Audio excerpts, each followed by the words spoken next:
Habari za kutoa mtazamaji wa SKF TV na kusalimu popote pale ulipo. Karibu sana katika mkusanyiko wa taarifa habari jioni ya leo ya tarehe 15 Aprili 2025. Uko nami Pendo Gurton na kurusha matangazo haya kupitia studio zetu zilizopo hapa Njiro, Arusha, Tanzania. Moja kwa moja tukianza taarifa habari kutoka kule mkoani Morogoro. Katibu wa Chama cha Mapinduzi CCM kata ya Mlali wilaya ya Mvomero mkoani Morogoro, Heri Heti Ngonde amadai kushambuliwa na diwani wa kata hiyo aliyefahamika kwa jina la Frankie Mwananziche kwa kupigwa wakati wa kikao kilichokuwa kinajadili maendeleo ya chama hicho. Katibu huyo amesema diwani alimshambulia baada ya kutokea majibizano katika kikao hicho. Endelea na matibabu na maelekezo ya madaktari juu ya ile pesi niliyopewa. Amenishambulia mwilini.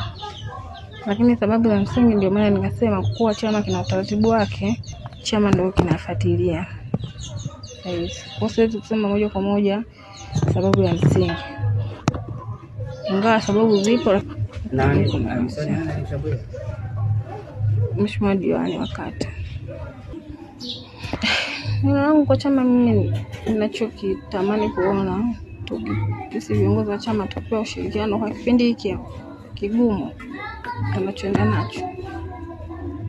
Tupewe ushirikiano, lakini pia tuangaliwe sababu watu tunaoishi nao ni watu wa namna tofauti tofauti. Na kipindi cha uchaguzi kina mambo mengi, lakini sisi tukiacha mambo ya siasa, sisi ni binadamu ambao tunaishi na familia zetu. Matukio kama haya yanapotokea tunaumiza mpaka familia zetu. Kwa chama waliekee ili jambo uzito na kuangalia namna ya kusaidia sisi viongozi wa chama. Mimi tukio jana lilipotokea niko zangu shamba, usiku niliporudi nikapigiwa simu kwanza na mjumbe mwenzangu wa serikali ya kijiji. Mimi ni mjumbe wa serikali ya kijiji. Akaniuliza, eti tunasikia katibu kata wetu kapigwa na diwani.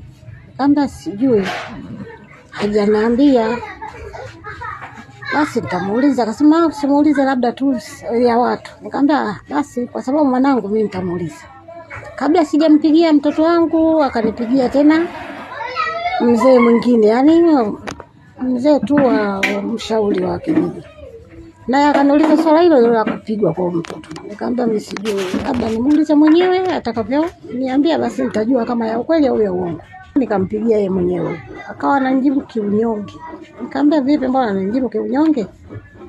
Niliyasikia ya ukweli, akasema haya kupigwa. Ya ukweli diwani kanipiga. Nikamwambia tatizo nini? Akasema tulikuwa kwenye kikao. Unajua hapo kushaneza diwani tukiwa kwenye kikao anataka anavutaka yeye. Sasa mimi nikibisha ananivamia. Ni kweli sio mara ya kwanza. Hii kama mara ya pili kumpiga, na mashambulizi ni mara kwa mara. Kwa hiyo sasa hata mpaka saa hizi tunashughulika na hospitali. Mimi sikwenda hata shamba leo, niko naye, nimeenda naye hospitali. Na pale PFC nayo RB. Kwa hiyo sasa kusimama kwake kote mpaka saa hizi kutokana na simu zinazotoka wilayani, kwa sababu yeye toka asubuhi kaenda wilayani. Kwa kweli mimi kama mzazi kile nayoona kwa diwani na huyo mtoto, naomba tu serikali imshikilie kidedea bwana, kama ni kumuonya au kama watakavyo kuwa na mamlaka yao na yeye. Lakini mimi sikupenda kabisa. Chanzo kikubwa ni nini mpaka inatokea hivyo? Chanzo masuala yao wanaongea ofisini kwa sababu yeye anakuwa na masuala ya kupewa na wakubwa wao kutoka wilayani, kutoka mkoani, wakiyaleta ndio wanakutana kwenye kamati zao hizo za siasa wanaongelea. Sasa sijui kama yeye anachukizwa na nini. Sasa mada zao za maongezi ya kikao sana sana yeye katika kikao chake kikao chao iko wengi wote ndugu zake. Na atakachotaka kuongea wale ndugu zake wamsupport yeye. Sasa yeye huyu kama katibu kata yeye anachukulia kazi kama kazi, maagizo anayopewa. Kwa hiyo akifanya ubishi ndio hiyo hataki. Amesema jambo hilo sasa msemaji ni yeye mwenyewe. Kwa hiyo amesema kama mnataka maelezo mengine sasa ya kukamilisha story yenu muwasiliane naye yeye. Tunafanyia kazi, tunaitisha vikao tulizo kupata wakika na kwa Endelea na matibabu na maelekezo ya madaktari juu ya ile pesi niliyopewa. Amenishambulia mwilini. Lakini sababu za msingi ndio maana nikasema kuwa chama kina utaratibu wake, chama ndio kinafuatilia. Kwa siwezi kusema moja kwa moja sababu ya msingi. Ingawa sababu zipo. Mheshimiwa diwani wa kata. Ninaona kwa chama mimi ninachokitamani kuona sisi viongozi wa chama tupewe ushirikiano kwa kipindi hiki kigumu tunachoenda nacho. Tupewe ushirikiano, lakini pia tuangaliwe sababu watu tunaoishi nao ni watu wa namna tofauti tofauti. Na kipindi cha uchaguzi kina mambo mengi, lakini sisi tukiacha mambo ya siasa, sisi ni binadamu ambao tunaishi na familia zetu. Matukio kama haya yanapotokea tunaumiza mpaka familia zetu. Kwa chama waliekee ili jambo uzito na kuangalia namna ya kusaidia sisi viongozi wa chama. Mimi tukio jana lilipotokea niko zangu shamba, usiku niliporudi nikapigiwa simu kwanza na mjumbe mwenzangu wa serikali ya kijiji. Mimi ni mjumbe wa serikali ya kijiji. Akaniuliza eti tunasikia katibu kata wetu. Vijana wa operation wa miaka 60 ya muungano waliopo katika kikosi cha 846 Lua halmashauri ya manispaa ya Sumbawanga mkoani Rukwa wameiomba serikali kuingilia kati na kusaidia kupatikana kwa huduma ya maji ya kutosha kambini hapo kufuatia changamoto kubwa ya upatikanaji wa maji wanayokumbana nayo kwa sasa. Ombi hilo limetokea wakati wa hafla ya kutimiza mafunzo ya awali kwa vijana wa kujitolea wa operation hiyo iliyofanyika katika kikosi hicho. Akizungumza katika mahafali hayo, Kanali Amos Gerard, mkurugenzi wa mafunzo ya Jeshi la Kujenga Taifa JKT, ambaye pia alimwakilisha mkuu wa JKT Meja Jenerali Rajabu Mabele, amehimiza vijana kutumia elimu walioipata katika kujenga uchumi wa taifa na kuzingatia nidhamu kama msingi wa kulitumikia taifa kwa uadilifu. Tunatoa shukrani zetu kwako Mheshimiwa mgeni rasmi, pamoja na majukumu mengi ulio nayo. Umetenga muda wako kuungana nasi katika ufungaji wa mafunzo yetu. Mheshimiwa mgeni rasmi, mbali na mafanikio ambayo tumeweza kupata kikosini, zipo changamoto mbalimbali tulizokutana nazo. Moja kati ya hiyo ni upatikanaji wa maji ya uhakika katika kikosi chetu. Kwani kikosi kinatumia maji ya visima ambayo hutegemea mitambo. Changamoto inakuwa pale mitambo inaposhindwa kufanya kazi. Tunakuomba Mheshimiwa mgeni rasmi uone namna ya kukiletea kikosi maji ya uhakika. Maoni, mapendekezo. Mheshimiwa mgeni rasmi, yafuatayo ni mapendekezo yanayotolewa na wahitimu wa mafunzo ya awali ya kijeshi kwa vijana kujitolea operation miaka 60 ya muungano ifuatavyo. Jambo la kwanza, serikali iendelee kuliwezesha Jeshi la Kujenga Taifa kutoa mafunzo haya muhimu kwa vijana wake ili vijana wote nchini wapate nafasi ya kujiunga na Jeshi la Kujenga Taifa. Jambo la pili, tunakuomba Mheshimiwa mgeni rasmi uone namna ya kusaidia kikosi kwa kukiletea maji ya uhakika. Lakini moja ya changamoto ambayo bado inatukabili kwa sasa, kama walivyoeleza katika risala yao, ni upatikanaji wa maji ya kutosha, ambayo ni muhimu sana kwa vijana wetu na wanakikosi. Maji ni rasilimali ya msingi inayohitajika kwa ajili ya shughuli nyingi ikiwemo usafi, kunywa na nyinginezo zinazohusiana na shughuli za kila siku. Wasisitiza vijana waende wakatumikie taifa letu kwa juhudi na weledi mkubwa. Mheshimiwa mgeni rasmi, baada ya vijana hawa kumaliza mafunzo ya awali ya kijeshi kwa kipindi cha miezi 4, sasa wanaenda kuanza mafunzo ya stadi za kazi na stadi za maisha kwa kipindi cha miezi 20. Lengo la mafunzo haya ni kuwapatia vijana ujuzi mbalimbali ili kujiwezesha kujiajiri wenyewe mara baada ya kumaliza mkataba wao wa miaka 2 ya Jeshi la Kujenga Taifa. Pia ni wasihi mkawe vijana bora wakati wote kwa kujiepusha na vitendo vitakavyowasababishia matatizo ya afya ya mwili na akili. Mkumbuke kuwa vijana ni taifa la leo na kesho. Vijana mliohitimu, napenda kuwakumbusha pia mtambue kuwa ninyi ni nguzo muhimu katika taifa letu. Ndio maana serikali inatumia gharama kubwa kuwaandaa hadi kufikia mlipofikia. Pamoja na mafunzo mlioyapata, pia mzingatie utunzaji wa afya zenu, kwani afya ndio msingi na mtaji mkubwa kwenu. Mjiepushe na vitendo vya uvunjifu wa amani, ulevi, utumiaji wa madawa ya kulevya, ulaji wa vyakula au utumiaji wa vinywaji vyenye kuhatarisha afya zenu. Mkatumie vizuri hizi simu janja, msijiingize kwenye mambo ya hovyo. Vijana wengi wamekuwa hawana elimu ya kutosha juu ya matumizi sahihi ya mitandao ya kijamii, hivyo kutazama mambo ambayo ni kinyume kabisa na tamaduni za Kiafrika. Nimewasikia kwenye risala yenu mkizungumza masuala mbalimbali ya kimaadili.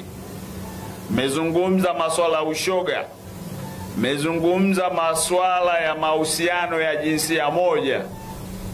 Si utamaduni wa Kiafrika na si utamaduni wa Mwafrika na si matakwa ya Mwenyezi Mungu, kwa sababu Mwenyezi Mungu alimuumba mwanamke na mwanamume kuja kuzaliana kama kiwanda namba 1 duniani. Sasa leo wako vijana wa kiume eti nao wanaolewa, wako vijana wa kike nao wanaoa. Sasa mtapata wapi watoto? Huo sio utamaduni wetu na sio matakwa ya Mwenyezi Mungu. Kwa hiyo mkajiepushe na hayo. Niwakumbushe, mwaka huu 2025 ni mwaka muhimu sana katika Jamhuri ya Muungano wa Tanzania. Ni mwaka ambao tunakwenda kutekeleza tukio la kikatiba. Tunatekeleza takwa la sheria mama ya nchi yetu ambayo ni katiba ya Jamhuri ya Muungano wa Tanzania ya mwaka 77 na mabadiliko yake katika miaka tofauti tofauti, yakiwemo mabadiliko ya mwaka 2024 yalianzisha Tume Huru ya Taifa ya Uchaguzi. Kwa hiyo niwakumbushe kuwa mnamo mwezi Oktoba 2025 Watanzania tutachagua viongozi, ikiwa ni pamoja na madiwani, wabunge na rais wa Jamhuri ya Muungano wa Tanzania na rais wa Serikali ya Mapinduzi ya Zanzibar. Kila Mtanzania mwenye sifa ya kupiga kura hatumia haki yake ya msingi ya kupiga kura, kuchagua viongozi na kuchaguliwa. Aidha, tujitahidi kudumisha amani na utulivu katika kipindi hichi muhimu kwa taifa letu. Tumeimba sote kwamba tutazame nchi nyingine, hawana amani, wanasali silaha zikiwa mikononi. Ziko nchi, mimi ni Muislamu katika imani, ziko nchi hapa Afrika na duniani hazikufunga Ramadhani watu wake, kwa sababu hawana muda wa kwenda kutafuta hata futari. Watoto wadogo wasiokuwa na hatia wanauawa bila sababu, lakini kwa sababu tu kuna watu wanataka madaraka kwa nguvu. Kuna watu wanatafuta kuwa viongozi. Kiongozi anatoka kwa Mungu, ndugu yangu. Mungu alikujua wewe ungali tumboni mwa mama yako ukiwa na miezi 4. Utakuwa nani katika taifa hili? Utakuwa nani katika dunia hii? Mambo mengine halazimishwi.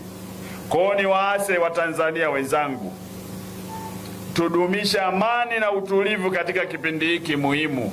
Rais wa Jamhuri ya Muungano wa Tanzania Daktari Samia Suluhu Hassan anatarajiwa kushiriki utolewaji wa Samia Kalamu Awadi zenye lengo la kukuza uandishi wa habari za maendeleo nchini, ambapo walengwa wa tuzo hizo ni waandishi wa habari, wachapishaji wa maudhui ya mitandao, maafisa habari, watangazaji walioshiriki kuwasilisha kazi zao zilizorushwa kwenye vyombo vya habari.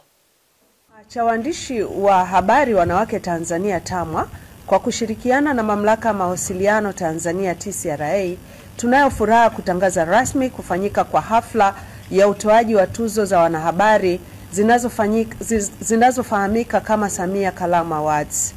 Tuzo hizi zimelenga kuhamasisha uandishi wa habari za maendeleo unaojikita katika kufanya kazi za uchambuzi na utafiti wa kina, kuongeza maudhui ya ndani, kuzingatia weledi, maadili na uwajibikaji wa kitaaluma, kukuza uzalendo na kujenga taswira chanya ya nchi. Hafla hiyo ya utoaji wa tuzo inatarajiwa kufanyika Aprili 29 mwaka huu wa 2025 katika ukumbi wa Mabeyo Complex jijini Dodoma. Kwa hapa pamoja na watu na wadau kutoka TAMWA, kwa pamoja tulifanya mafunzo kwa waandishi wa habari mwaka jana kuanzia mwezi Julai mpaka mwezi Septemba, yaliyokuwa yakihamasisha uandishi wa habari za maendeleo, habari za kizalendo, lakini vile matumizi ya teknolojia katika uandishi. Event yote hii ina umuhimu mkubwa sana kwa sababu mamlaka ya mawasiliano ndio tunaotoa leseni hizi za vituo vya utangazaji hasa na sasa hivi vile vya mtandaoni. Na ukumbuke dhima kubwa ya vituo vya utangazaji kwamba content hizi tunazowalisha watu zina nafasi kubwa katika kubadilisha jamii. Kwa hiyo tunahitaji kujenga jamii ambayo inashiriki katika huduma mbalimbali za kiuchumi. Sasa utafanyaje kwa namna hiyo? Ni kwa kuweza kufahamu fursa mbalimbali ambazo Mwanasheria mkuu wa Chama cha Demokrasia na Maendeleo Chadema, Daktari Rugemeleza Nshala amesema uamuzi wa Tume Huru ya Uchaguzi nchini Tanzania kwa kukizuia chama hicho kushiriki uchaguzi mkuu wa mwaka 2025 kwa kigezo cha kushindwa kusaini kanuni za maadili ya uchaguzi wa mwaka huu ni kinyume na mamlaka yake, kwa kuwa hakuna sehemu yoyote kwenye katiba ya Jamhuri ya Muungano wa Tanzania iliyotoa maelekezo hayo.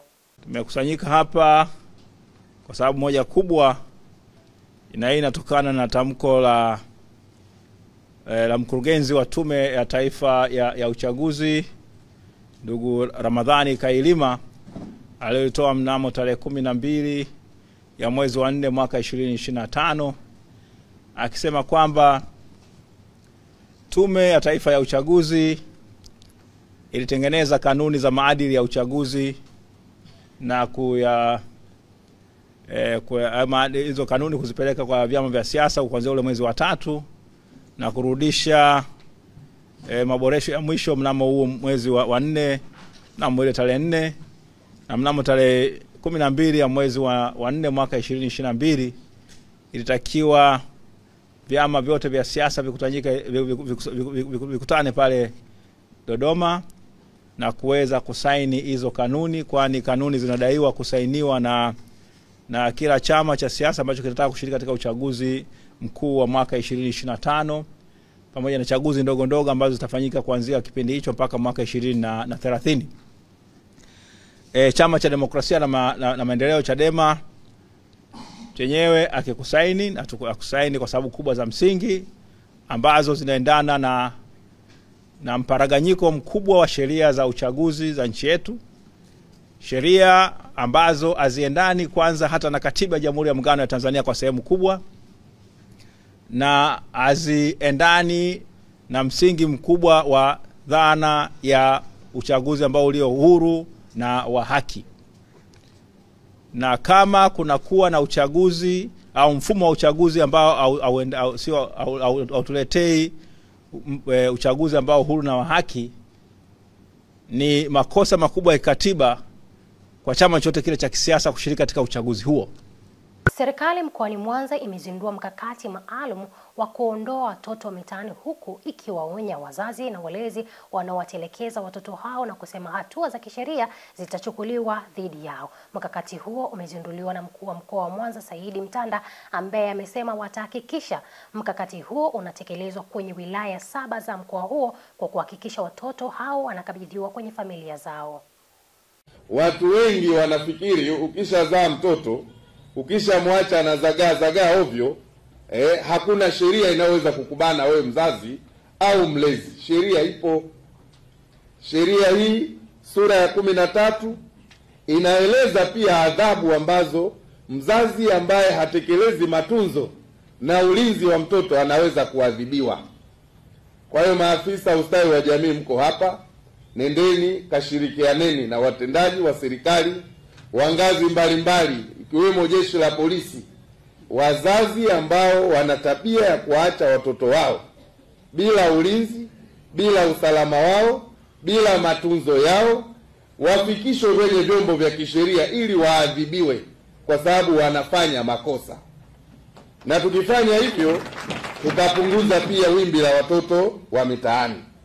Na nitumie mkutano huu kuwaeleza wazazi kwamba adhabu ya shilingi milioni 5 au kifungo cha miezi isiyozidi 6 au vyote kwa pamoja inaweza kutolewa kwa mzazi au mlezi ambaye hashughuliki na matunzo, ulinzi na usalama wa mtoto wake.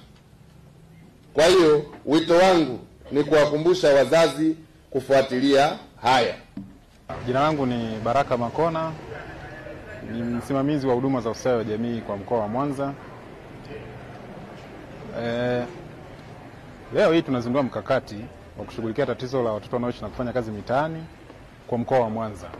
Na nafurahi kusema kwamba mkoa wetu wa Mwanza ndio mkoa wa kwanza nchini kuzindua mkakati huu ambao tutautekeleza katika halmashauri zote 8 za mkoa wa Mwanza.